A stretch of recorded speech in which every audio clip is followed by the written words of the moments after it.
అందరికీ నమస్కారం. 2026 సంవత్సరం జూన్ మాసం 7వ తేదీ ఆదివారం రోజున వృశ్చిక రాశి వారి శుభ అశుభ ఫలితాలను ఈ వీడియోలో తెలుసుకుందాం. మొదటిసారిగా మా ఛానల్ చూస్తున్నట్లయితే లైక్ చేసి సపోర్ట్ చేస్తారని ఆశిస్తున్నాం. ఈ వీడియో చూసే ముందు ప్రేక్షకులకు చిన్న విన్నపం. శ్రీ సమ్మక్క సారక్క అమ్మవారి ఆశీస్సులతో జ్యోతిష్యం చెప్పబడిన విద్య, ఉద్యోగ, వ్యాపార సమస్యలు, ప్రేమించిన వారు దూరం కావటం వంటి సమస్యలు, స్త్రీ పురుష వశీకరణం చేయబడిన ఇంటి సమస్యలు కానీ, శారీరకంగా కానీ, మానసికంగా కానీ ఎటువంటి సమస్యలు ఉన్నా సరే పూజారి గారు ప్రత్యేక పూజలు చేసి మీ యొక్క సమస్యలను పరిష్కరించేదన్నా నమ్మకంతో ఒకసారి ఫోన్ చేయండి. మీకు శాశ్వత పరిష్కారం చేయబడిన రేపటి రోజు ఈ యొక్క రాశి వ్యక్తులకు చాలా ప్రత్యేకమైనటువంటి దినం. కానీ అదే సమయంలో కొంత పరీక్షలతో కూడుకున్నటువంటి గ్రహస్థితులు కూడా మీపై ఒకేసారి బాధ్యతలను పెంచేలా సూచిస్తున్నాయి. మీరు సాధారణంగా బలమైనటువంటి మనస్సును కలిగినటువంటి వ్యక్తి అయినప్పటికీ రేపు మీ యొక్క సహనాన్ని పరీక్షించే పరిస్థితులు కూడా ఎదురవుతాయి. ఉదయం నుంచే కొంత మానసిక ఆందోళన ఉండే అవకాశం కూడా ఉంటుంది. చిన్న విషయాలను కూడా మీరు లోతుగా ఆలోచించే స్వభావం ఉన్నందున అవి మీ యొక్క మనస్సులో పెద్ద సమస్యలుగా కనిపించవచ్చు. కానీ ఇక్కడ మీరు గుర్తుంచుకోవాల్సినటువంటి ముఖ్యమైనటువంటి విషయం ఏమిటంటే ప్రతి సమస్య కూడా శాశ్వతం కాదు. మీరు ప్రశాంతంగా ఆలోచిస్తే సరైనటువంటి మార్గం మీకు తానే కనిపిస్తుంది. ఉద్యోగం లేదా వ్యాపార రంగంలో రేపు మీకు కీలకమైనటువంటి రోజు కావచ్చు.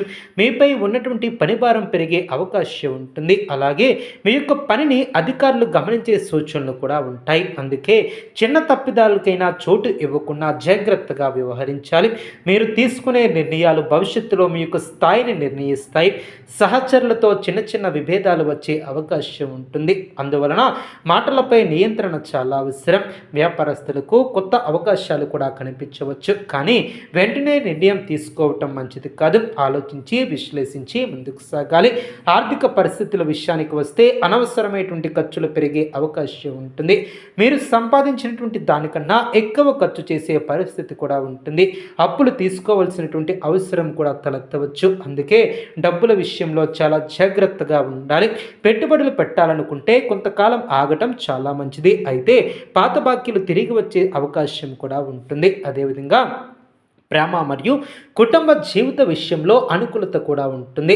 చిన్న చిన్న విషయాలు పెద్ద గొడవలకు దారి తీయకుండా జాగ్రత్త వహించాలి. మీరు మాట్లాడే మాటలు ఎదుటివారిని బాధించే అవకాశం లేకుండా చూసుకోవాలి. వివాహితులకు కుటుంబంలో చిన్న విభేదాలు కనిపించవచ్చు. ముఖ్యంగా పెద్దల ఆరోగ్యంపై శ్రద్ధ అవసరం. రేపు మీపై బాధ్యతలు ఎక్కువగా ఉండబోతున్నాయి. కుటుంబం, ఉద్యోగం, ఆర్థిక పరిస్థితిలో ఇవన్నీ కూడా ఒకేసారి మీపై ఒత్తిడిని కూడా పెంచవచ్చు. మీరు సహజంగా కష్టాలను ఎదుర్కొనే ధైర్యం ఉన్నటువంటి వ్యక్తి. మీరు ఒక్కసారి నిర్ణయం తీసుకుంటే దాన్ని పూర్తి చేసే వరకు ఆగరు.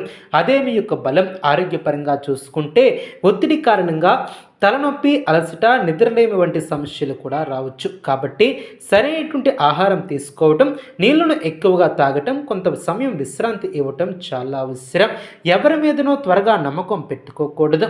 రేపటి రోజు మీకు ఒక చిన్న పరీక్ష లాంటిది. కానీ అదే సమయంలో ఒక అవకాశం కూడా. మీరు భయపడితే అది సమస్యగా మారుతుంది.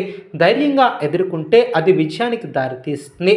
పరిహారాల విషయానికి వస్తే ఉదయం లేవగానే ఓం నమో భగవతే వాసుదేవాయ నమః అనే మంత్రాన్ని కనీసం 11 సార్లు జపించండి. శ్రీకృష్ణుడికి పాలు లేదా వెన్న నైవేద్యం పెట్టడం, హనుమాన్ చాలీసా చదవటం కూడా శుభప్రదం. పేదలకు ఆహార దానం చేయటం, గుడిలో నూనె దీపం వెలిగించడం మీకు సానుకూలమైనటువంటి ఫలితాలను ఇస్తాయి. నల్ల నువ్వులను దానం చేయటం కూడా శుభకరం. చివరిగా అనుకూలంగా ముందుకు సాగే అవకాశం ఉంటుంది. అదేవిధంగా పేదలకు ఆహార దానం చేయటం శుభప్రదం. గుడిలో నూనె దీపం వెలిగించడం ద్వారా సానుకూల ఫలితాలు కూడా వస్తాయి. అదేవిధంగా శక్తిని బయటకు తీసేందుకు మీకు దేవుడు ఇచ్చినటువంటి ఒక అవకాశం మాత్రమే. మీ యొక్క ఆత్మవిశ్వాసం, మీ యొక్క సహనం, మీ యొక్క పట్టుదల ఇవే మీ యొక్క విజయానికి ప్రధానమైనటువంటి ఆయుధాలు. కష్టాలకు భయపడకుండా ముందుకు సాగండి. అదేవిధంగా ఉదయం కొంత ఒత్తిడి, గందరగోళంగా అనిపించినా రోజు క్రమంగా ముందుకు సాగే కొద్దీ మీలో ఒక స్పష్టత కూడా పెరుగుతుంది. మీరు తీసుకోవాల్సినటువంటి నిర్ణయాలపై ఒక స్పష్టమైనటువంటి అవగాహన ఏర్పడుతుంది. ఇది ముఖ్యంగా ఉద్యోగం లేదా వ్యాపారానికి సంబంధించినటువంటి విషయాలలో స్పష్టత కనిపిస్తుంది. మీరు ఎప్పటి నుంచో వాయిదా వేసినటువంటి ఒక పని కూడా రేపు పూర్తి చేయాలనే ఆలోచన ఏర్పడుతుంది మరియు దానిని పూర్తి చేయడానికి మీరు ధైర్యంగా ముందడుగు వేస్తారు. ఈ యొక్క సమయంలో మీరు తీసుకునే నిర్ణయం భవిష్యత్తులో మీకు మంచి లాభాలను తీసుకువస్తుంది. అయితే ఒక చిన్న విషయం గుర్తుంచుకోవాలి, తొందరపాటు నిర్ణయాలు తీసుకోవటం కంటే క్షణం ఆగి ఆలోచించడం చాలా మంచిది. అదేవిధంగా అందరి మాటలను నమ్మటం మంచిది కాదు. మీ యొక్క అంతరాత్మ ఏమంటుందో అదే వినండి. సాయంత్రం సమయానికి కుటుంబ విషయాలు మీ యొక్క దృష్టిని ఆకర్షించే అవకాశం ఉంటుంది. ఇంట్లో ఎవరో ఒకరు మీ యొక్క సహాయాన్ని కోరవచ్చు లేదా ఒక సమస్యను మీ ముందుకు తీసుకురావచ్చు. ఆ సమయంలో మీరు కోపంగా స్పందిస్తే పరిస్థితి మరింత కఠినంగా మారే అవకాశం ఉంటుంది. అందుకే సహనం పాటించడం చాలా అవసరం. మీరు ప్రశాంతంగా మాట్లాడితే సమస్యలు సులభంగా పరిష్కరించుకుంటారు. ప్రేమ బంధాలలో కొంత అపోహాలు ఉన్నప్పటికీ అనుకూలత ఏర్పడుతుంది. అదేవిధంగా పాత బాకీలు తిరిగి వచ్చే అవకాశం ఉంటుంది. అదే సమయంలో మరో ఖర్చు కూడా రావచ్చు. అందుకే మీ యొక్క చేతిలో వచ్చే డబ్బును జాగ్రత్తగా ఉపయోగించాలి. ఆరోగ్యపరంగా చూస్తే సాయంత్రం తర్వాత అలసట ఎక్కువగా అనిపించవచ్చు. రోజు మొత్తం పనిచేసినటువంటి తర్వాత శరీరానికి విశ్రాంతి చాలా అవసరం.